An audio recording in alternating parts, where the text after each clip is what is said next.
Welcome, deep divers. Today, we're jumping into quite an ancient narrative. It explores these really big themes: defeat, redemption, and this kind of cosmic battle between good and evil. Absolutely. And we'll be digging into the sources you've shared, trying to pull out those core insights for you. Yeah, getting straight to what really matters. It's a story that makes you think, Not just what happened, but why it's important. It connects these old texts to really fundamental stuff like justice and free will. Okay, let's dive in then. The sources start with what they call the first Adam's defeat. What's the heart of that failure, according to them? Well, the sources really zero in on Adam eating the forbidden fruit. They present it as him, valuing Eve more than God, essentially. A misplacement of value. Exactly. And it wasn't a small thing. It's shown as this huge unraveling, a total cascade of loss, really. Like what specifically? Adam becomes enslaved by sin. He loses that dominion he was meant to have over the land. And crucially, he can't fix it himself. He can't get himself out of it. Wow. And even the land itself gets cursed, right? Thorns and thistles appear. Humanity becomes subject to, physical desires, death. The sources say the strong trample the weak. That sounds like a complete breakdown. But interestingly, right there in the middle of that mess, the sources say a solution was promised. Precisely. Yeah, even with this huge failure, God promises a Messiah. He's called the woman's offspring. And this figure was meant to basically undo Adam's failure, liberate him from sin, reverse the curse on the land, get back that lost dominion, and ultimately defeat Satan. Okay, but Satan wasn't just sitting back, was he? The sources talk about him actively trying to stop this. Oh, absolutely, relentlessly. The texts detail this whole campaign, corrupting almost everyone, remember, except Noah's family. Right, the flood narrative connection. Yeah, and trying to mess with key family lines, Isaac, Jacob, Joseph.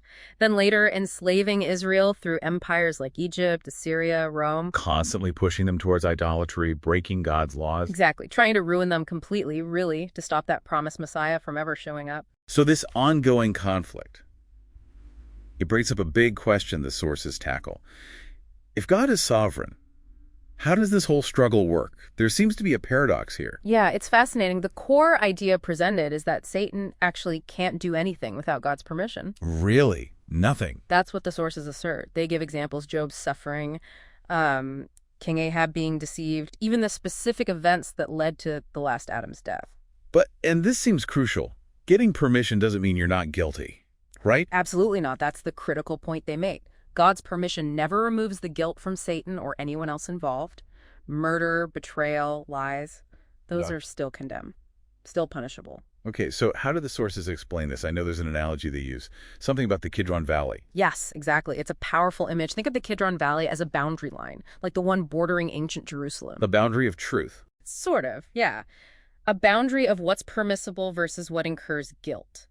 Even if Satan is allowed some room to operate, when he crosses that fundamental line, like attacking humanity directly or attacking the last Adam, he's guilty. No question. So his argument that God allowed it so I'm innocent just doesn't fly. It's directly refuted by this principle. Permission doesn't equal endorsement or absolution. Accountability always remains. Which leads us then to the last Adam. He's the turning point. How do the sources show him reversing that initial defeat? Well, he comes and succeeds right where the first Adam failed. He overcomes sin, and then he voluntarily lays down his life. Not as a victim, though. No, that's key. It's presented as a deliberate act, part of the divine plan to, liberate humanity. So what does that mean for us, according to these texts? There's talk of a new covenant. Right. Through that sacrifice, this new agreement, a new covenant is established. It's sealed by his blood, and it brings the Holy Spirit. God's empowering presence. Exactly. And this spirit is what enables believers, finally, to overcome sin themselves and actually live out God's commandments, to prove they're true even in this flawed world. And connecting that to the bigger cosmic picture. Well, this demonstration, humans actually able to love God and neighbor, empowered by the Spirit, becomes the ultimate answer to Satan's accusations. His claim that humans are fundamentally broken. Precisely.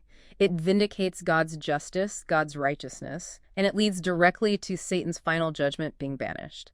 The sources emphasize that all creation will understand why he's judged.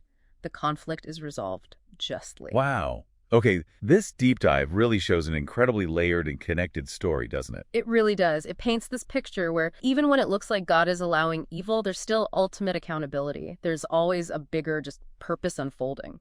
So, something for you, our listener, to think about. What is this complex dance, divine permission, human choice, moral guilt reveal about justice, about redemption, maybe about the choices you navigate in your own life? Definitely something to ponder. We'll catch you on the next deep dive.